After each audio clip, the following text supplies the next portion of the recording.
দল যখন ভর্ৎসনা করেছে, দল যখন শোকজ করেছে, তারপরে আমরা দেখেছি রাজ্য সরকার তার কাজ করেছে। রাজ্য সরকার জামিন অযোগ্য ধারায় নোটিশ দিয়েছে, পুলিশ তাকে নোটিশ সামন করেছে এবং তাকে হাজিরা দিতে বলা হয়েছে। এবার কোনো মানুষ, তিনি তার আইনজীবীর কাছে যাওয়ার অধিকার ভারতের সংবিধান স্বীকৃত অধিকার। যদি কারুর মনে হয়ে থাকে যে তিনি আইনজীবীর মারফত নিশ্চয়ই তার আছে, বক্তব্য অরূপ, জানাবেন, কিন্তু সেই অধিকার সেদিন তাকে এসডিপিও সংবিধান অফিসে দিয়েছে। না গিয়ে ঠিক একই সময় তিনি পার্টি অফিসে যাচ্ছেন। আমি যাচ্ছি, আমি বলছি। ফুটেজ বাংলার মানুষ দেখেছে। না, একদম ঠিক। সেই জায়গা থেকেই প্রশ্নটা উঠেছে বলেই আজকে এই বিতর্কের অবতারণা। কিন্তু আমি আবারও বলছি সুমন, ঠিক, অরূপ, আরেকটা যোগ করি, সেটা হচ্ছে সৌগতদা শৃঙ্খলা রক্ষা কমিটির কথা বললেন।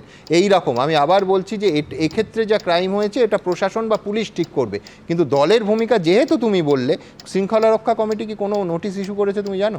না, প্রথমত তাকে শোকজ করা হয়েছিল, শোকজের উত্তর দিয়েছেন। শৃঙ্খলা রক্ষা কমিটির মিটিং বসবে, মিটিং বসে দল নিশ্চিতভাবে সেই সিদ্ধান্ত জানাবে।